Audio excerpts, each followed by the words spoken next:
반갑습니다. 귀한 이렇게 말씀을 나눌 수 있는 기회를 주셔서 감사하고요. 제가 자주 이렇게 와서 그런지 저는 많이 편안해지고 또 제가 이한테 교인이 된 느낌입니다. 감사합니다. 오늘은 한 무명의 여인이지만 이스라엘의 국가 형성기에 중요한 역할을 했던 한 여인의 믿음에 대해서 이야기하려고 합니다. 제가 해외에서 오래 살았기 때문인지 몰라도 이제 한국에 들어온 지 한 1년 됐는데 한국 사회에 일어나는 그런 상황들에 대해서 관심이 많이 가게 되는 것 같습니다. 특별히 올해는 그 세월호 사건 같은 경우는 엄청난 충격적인 사건이 있고 많은 분들이 참 어려운 시간을 보냈을 텐데 저는 개인적으로 그 사건을 보면서 우리 한국 사회에 보이지 않게 그늘진 그런 부조리들을 보면서 우리가 참 가야 할 길이 멀구나 하는 생각을 해봤습니다. 그리고 왜 우리 사회가 이렇게 이기적인 자기중심적인 그런 사회가 되었는가 하는 것에 대해서 많이 생각해 봤고요. 제가 이제 선교사다 보니까 우리 교회에 대해서 또 선교 공동체에 대해서도 같은 질문을 하게 됐습니다. 제가 교회는 잘 모르지만 선교사들을 보면 저도 그 부류 중에 하나인데 이 공동체에 대한 의식이 많이 약합니다. 가서 저에게 주어진 그 사역을 감당하고 그것을 잘하려고 하는 그 생각에 빠져 있다 보니까 내가 속한 선교단체 공동체, 또 한국 교회, 또 내가 한국 사람으로서 한민족 공동체에 대한 큰 그림을 갖지 못하는 그런 모습들을 많이 보게 됩니다.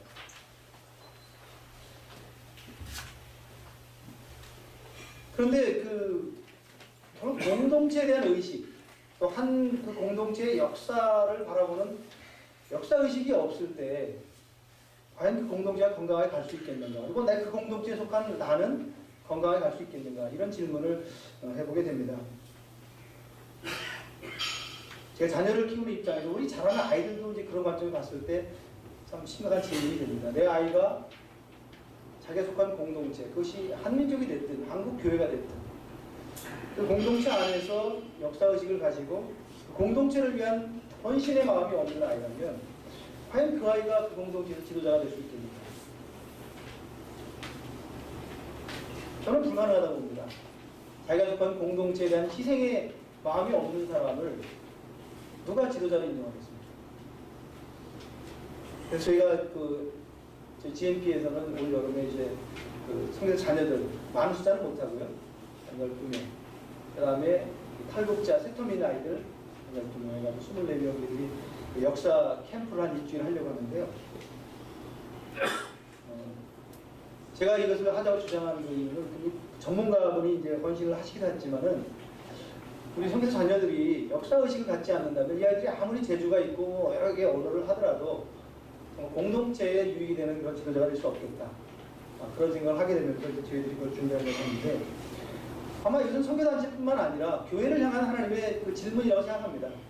한국교회가 역사의식을 가지고 이 한국 민족을 위한 그런 희생의 마음을 가지고 우리 공동체를 섬기고 있는가. 그것은 중요한 질문 중에 하나라고 생각합니다. 오늘 우리 본문에서 읽은 이 엘리의 며느리, 이름은 알 수 없지만 이 여인은 무명의 사람이었지만 자기가 속한 공동체, 자기의 민족의 아픔을 끌어안고 기도하는 사람이었다 하는 것들을 제가 성경을 육성하면서 발견하게 됐습니다. 그래서 이 여인의 신앙을 우리가 생각해 보면서 오늘날 우리 그리스도인으로서 이 땅을 사는 또 한민족으로서 우리가 살고 있는 그리스도인으로서 우리가 어떻게 우리 자신을 비춰봐야 하는가 하는 생각을 해보기 원합니다. 오늘 이 여인은 엘리, 당시의 그 사사기 마지막 이스라엘의 영적 지도자였던 엘리 제사장의 며느리였고요. 그 엘리의 아들인 비느하스의 아내였습니다. 그 여인은 불행한 삶을 산 여인이라고 볼 수 있습니다. 왜냐하면 남편이 불량하였고 바람둥이 됩니다. 사무엘상 2장 12절에 보면 엘리의 아들들은 불량자라 여호와를 알지 아니하더라. 그들이 그 민족의 영적 지도자였지만 하나님을 몰랐고 또 성경은 하나님을 멸시했다 이렇게 표현하고 있습니다. 사무엘상 2장 22절에 보면 엘리가 매우 늙었더니 그 아들들이 온 이스라엘에게 행한 모든 일과 회막문에서 수종드는 여인과 동침하였음을 듣고 윤리적으로도 문란한 생활을 했고 그것이 모든 백성에게 알려진 그런 지도자 비느하스의 아내였습니다. 아마 여인으로서 많은 슬픔과 아픔이 있었겠죠. 그런데 이 문명의 여인이 이제 그 죽음의 순간에 했던 그 몇 마디의 말을 이 성경에 기록하고 있습니다. 저는 이 말씀을 묵상하면서 예전에는 그렇게 생각했어요. 이 여인이 이 가문이 멸문이 되고 또 남편이 죽고 비참한 그런 상황에서 자포자기하는 마음으로 몇 마디 한 것을 적었구나 이렇게 생각했는데 말씀 볼 때마다 그게 아닌 것 같습니다. 이 여인이 나름대로 이스라엘 역사 가운데 하나님의 왕국의 역사 가운데 의미 있는 그런 삶을 살았기 때문에 그 여인의 마지막 장면을 기록한 것이다. 그런 생각이 들고요. 실제로 묵상을 해보니까 그런 면이 있습니다. 이 여인의 그 신앙은 그 사울에서 이제 이스라엘이 왕족이 시작되지 않습니까? 이스라엘 국가 형성기에 이 중요한 역할을 하는 한 믿음의 사람이었다 하는 것을 우리가 성경을 통해서 볼 수 있습니다. 먼저 이 여인의 그 믿음을 우리가 한번 생각해 볼 필요가 있는데요. 이 오늘 본문에 나타난 그 내용을 통해서 이 여인이 어떤 믿음을 가졌는가를 잠깐 생각해 본다면 먼저 이 여인은 그 엘리 제사장의 며느리로서 그 당시 그 법궤를 모시고 있었던 회막, 그 텐트죠. 회막을 돌보는 역할을 했다 이렇게 우리가 말할 수 있습니다. 이게 솔로몬이 성전을 지을 때까지 법궤를 모시는 장소는 텐트였습니다. 회막이었습니다. 그리고 이 엘리 제사장이 섬기고 있던 이 회막은 엘리 제사장 집의 한 부속이었거나 가까이 붙어 있었던 그런 그 건물로 보입니다. 왜냐하면 사무엘이 그 하나님의 음성을 들었을 때 엘리가 자기를 부르는 줄 알고 뛰어가거든요. 그래서 회막과 이 엘리가 살던 집은 굉장히 가까이 있었던 것으로 우리가 볼 수가 있는데요. 이 회막을 돌보는 그 일을 며느리로서 아마 거기에 여러 가지 부수적인 일들, 거기 일하는 사람들이라든지 그 회막 안에 들어가지는 못했겠지만 그것을 돌아가는 일들을 뒤에서 돌보던 그 여인의 역할이 있었을 것으로 보는데요. 이 여인은 그 회막을 돌보면서 또 법궤가 있는 그 집안을 돌보면서 하나님의 영광을 보게 됐고 또 하나님의 영광을 임한 이스라엘 민족에 대한 그런 그 하나님의 그 마음을 가지고 주님께 기도했던 그런 여인으로 볼 수 있습니다. 근데 이제 그 어느 날 2장에 보면 중간쯤에 하나님의 사자가 옵니다. 선지자가 와서 엘리 제사장에게 놀라운 선포를 하지요. 당신과 당신의 사람들이 하나님을 멸시했기 때문에 하나님이 심판하실 것이다. 가정은 다 몰수할 것이고 젊어서 자녀들이 젊어서 다 죽게 될 것이다. 그런 선포를 듣게 됩니다. 아마 이 여인이 그것을 같이 들었을 것이라고 생각합니다. 그리고 아마 자기 가족을 위해서 또 하나님께서 심판하실 이 이스라엘 민족을 향해서 기도하는 그런 여인이었던 것으로 보여집니다. 근데 실제로 이제 그 이제 예언대로 심판이 임하죠. 그 사건 바로 직전에 블레셋과 이스라엘 전쟁이 일어났는데 전쟁이 피하니까 옴니와 비누아스가 법궤를 앞세우면 우리가 이길 것이다. 그래서 법궤를 가져가서 전쟁을 하는데 거기 또 집니다. 대패를 하고 지도자였던 옴니와 비누아스가 이제 거기서 죽고요. 전사를 하고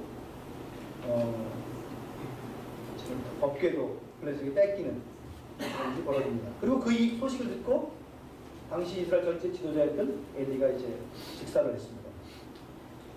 이런 가족의 불행한 상황, 또 민족의 위기 상황 속에서 이 여인이 이제 그 만삭의 여인이 조산을 하게 되는 것이죠. 조산을 하게 되면서 아이를 낳고 이제 아마 출혈이 많았기 때문에 죽은 것으로 보입니다.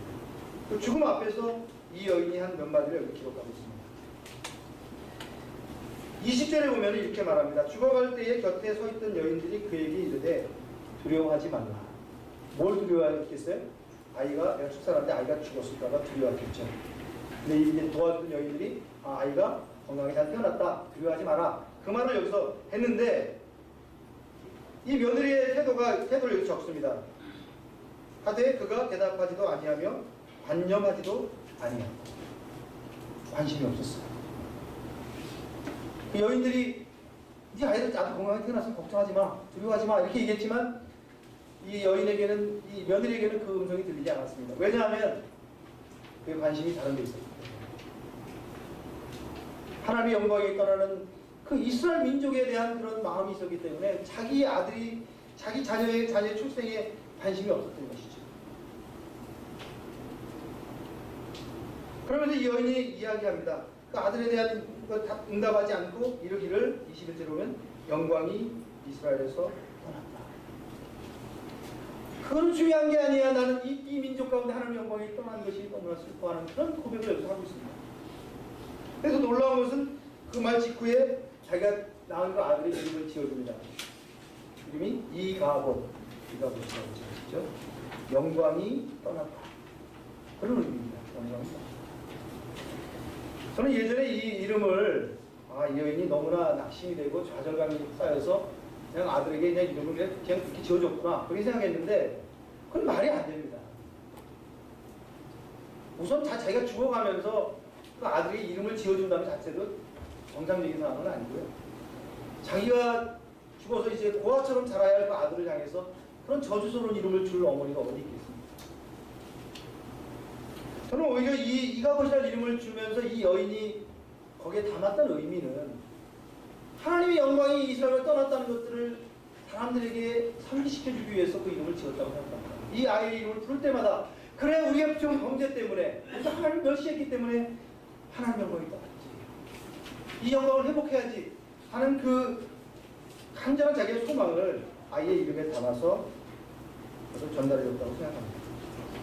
22절 마지막 죽으면서 했던 마지막 그 목소리도 마찬가지였습니다. 또 이르기를 하나님에게를 빼앗겼으므로 영광이 이스라엘에서 떠났다. 이 여인은 하나님의 영광이 이스라엘 민족 가운데 떠난 것들을 너무나 슬퍼했기 때문에 그것이 너무나 아팠기 때문에 고아로 버려지는 그 피덩이 아들에게도 이가봇이라는 이름을 지어주면서 후손들에게 이 잃어버린 하나님의 영광을 회복하라는 그 메시지를 남겨주는 것으로 보입니다. 근데 그런 이 여인의 그 신앙은 실제로 후손을 통해서 성취가 되는 것을 우리가 성경을 통해서 발견할 수 있는데요. 제가 이 다계도를 좀 적었어요. 왜냐하면 이제 이름이 좀 익숙치 않으실 것 같아서 엘리가 있고요. 옴니와 비느하스라고 하는 두 아들, 물론 더 있었겠지만 아들이 두 아들 이야기가 나오고 지금 이 주인공은 비느하스의 아내입니다. 둘 사이에 최소한 성경에 2명의 자녀가 나옵니다. 하나는 오늘 지금 나온 이가봇. 아마 이가봇은 어머니의 영향을 받을 수 없었겠죠. 죽으면서 나왔으니까. 그 형으로서 아히둡이라고 하는 그 아들이 있었습니다. 이 아히둡은 이스라엘 역사상 굉장히 중요한 인물인데요. 왜냐하면 그의 두 아들이 아히야와 아히멜렉이라는 두 아들이 이스라엘 왕조의 형성기, 즉 사울이 이스라엘 국가를 형성할 때 두 명의 중요한 제사장입니다. 그 영적인 틀을 세운 지도자입니다. 첫 번째는 그 아히야라고 하는 아들인데요. 사무엘상 14장 2절에 보면은 사울이 기브와 변경 미그론에 있는 성류나무 아래 머물렀고 함께한 백성은 600명 가량이며 왜냐하면 그때 이제 블레셋하고 이스라엘 전쟁이 있을 때 전쟁이 출전하는 그 상황을 설명하는 건데요. 14장 3절 아히야는 에봇을 입고 거기 있었으니 그는 이가봇의 형제 아히둡의 아들이요 비느하스의 손자요 실로에서 여호와의 제사장이 되었던 엘리의 증손이다. 즉 엘리의 증손이죠. 그러니까 비느하스의 아들. 아니죠. 그러니까 아히야는 엘리의 증손이고요. 비느하스의 손자고 아히둡의 아들입니다. 근데 이 구절을 통해서 우리가 짐작할 수 있는 것은 사울이 이스라엘 백성을 형성하고 가장 가까이에서 제사장으로서 이 영적인 그런 틀을 세우는 그 지도자가 누구였냐면 아히야였던 겁니다. 아히야가 에봇을 입고 사울 곁에서 이스라엘 국가의 영적인 틀을 세운 그런 장면을 우리가 볼 수가 있는 것입니다. 그래서 전쟁 때도 끝이 나는 것이죠. 또 하나는 그 아히멜렉입니다. 아히멜렉은 우리가 더 잘 알죠. 아히멜렉은 일종의 그 야인이었습니다. 바깥에서 제사장 역할을 하는 거죠. 왕궁에 들어와서 하는 게 아니고. 근데 이제 그 사무엘상 22장 11절을 보면은 아히멜렉에 대한 기록이 있습니다. 왕이 보내어 아히두베의 아들 제사장 아히멜렉과 그 아비의 온 집 곧 노베에 있는 제사장들을 부르매 그들이 다 왕께 이르니라. 이들은 이제 왕궁에 있지는 않았지만 제사장 그룹을 형성하고 있었고 그 지도자가 아히멜렉이었어요. 근데 아히멜렉이 왜 이제 우리 그 성경에 기록이 되어 있냐면 다윗이 사울의 칼을 피해서 도망갈 때 이 아히멜렉에 가서 도움을 요청합니다. 그 음식을 얻고 그 골리앗이 남긴 그 무기들을 받죠. 근데 그 계기로 해서 이제 아히멜렉과 그 일족, 아히멜렉 형제들이 다 죽임을 당합니다. 사울에 의해서. 그때 이 아히멜렉이 등장합니다. 근데 우리가 두 가지 짐작할 수 있는 것은 아히야든 아히멜렉이든 이스라엘 국가가 형성하는 그 사울 왕조 당시에 중요한 제사장의 역할을 감당했다는 것을 알 수가 있습니다.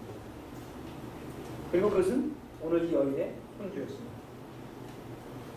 또 하나 더 어떻게 보면은 그 중요한 인물이 아비아달입니다. 아비아달은 두 위의 아히야와 아히멜렉은 사울 왕조의 시작을 같이 했다면 아비아달은 다윗이 도망 다닐 때부터 함께했던 제사장입니다. 그 아히멜렉의 아들이죠. 그래서 아히멜렉 그 제사장들이 다 학살당할 때 유일하게 도망간 제사장이었어요. 그리고 이 아비아달이 누구한테 도망가냐면 다윗에게 도망갑니다. 그래서 다윗이 사울에 쫓겼던 그 기간 동안 내내 제사장으로서 다윗을 보좌합니다. 그리고 다윗이 왕이 됐을 때 아비아달은 제사장으로서 다윗 왕조의 영적인 틀을 세웁니다. 근데 재밌는 것은 사무엘하 15장 29절에 보면은 이런 표현이 있습니다.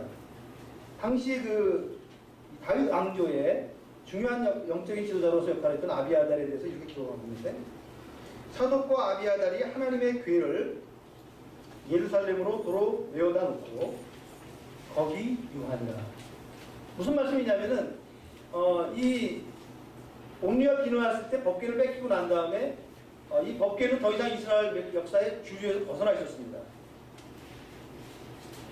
근데 이것을 다시 이스라엘 역사의 중앙으로 복귀시키고 회복하고 그걸 통해서 하나님의 영광을 이스라엘에 회복한 사람이 누구였냐면은 이 아비아달이었다.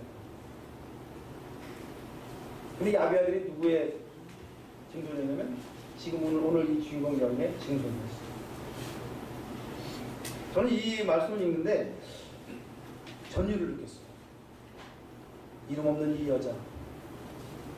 이 여자가 죽으면서 외쳤던 그 절규가 하나님의 신실함에 의해서 하나님의 성실함으로 그 후손에 의해서 성취됐다는 것이 너무나 놀라웠어요. 아마 시간이 수년의 갭이 있었겠죠. 하나님은 이 여인의 믿음을 기억하셨고 후손을 통해서 법궤를 회복하고 이스라엘에 임한 하나님의 영광을 회복하고 그것을 통해서 위대한 하나님의 왕국을 건설하게 됩니다.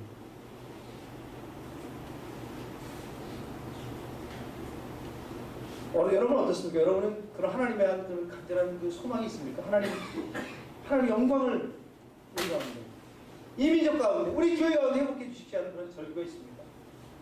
만약 우리 안에 그런 잔절함이 있다면 하나님께서는 그것을 받으셔서 하나님의 영광을 이루실 것이라는 그 약속의 한 단초를 여기서 볼 수 있는 것입니다.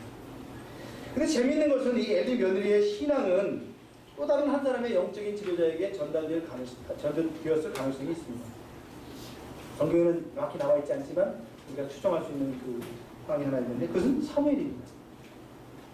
이스라엘의 왕조를 세우는 큰 두 개의 영적 근간이 있다면 하나는 제사장 그룹이고 하나는 선지자 그룹이죠. 이 선지자 그룹의 지도자가 사무엘이라고 할 수 있는데 이 사무엘에게 아마도 이 여인의 신앙이 전수되지 않았을까 우리가 짐작해 볼 수 있습니다. 그래서 사무엘이 이제 한나가 이제 사무엘을 낳지 않습니까? 한나가 아들을 갖게 됐을 때 서원을 하지요. 젖될 때가 되면 이 아이를 하나님께 바치겠습니다. 실제로 그 약속대로 젖을 뗄 나이가 됐을 때 휘막에 애를 놓고 갑니다. 근데 학자들은 아마도 3, 4세 정도가 되지 않았을까, 젖을 떼는 나이가. 그렇게 봤을 때 아주 어린 아이를 휘막에 맡긴 것입니다. 사무엘이 혼자 컸을까요? 유모의 손에서 아마 컸을 겁니다. 아마도 엘리의 며느리였던 이 여인이 사무엘을 돌보지 않았을까.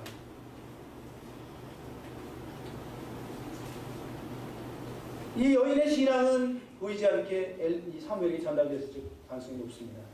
물론 하나님께서 사무엘을 지도자로 키우셨지만 그 곁에 있었던 이 아름다운 신앙을 했던 이 여인의 신앙이 되게 심겨졌을 것이다.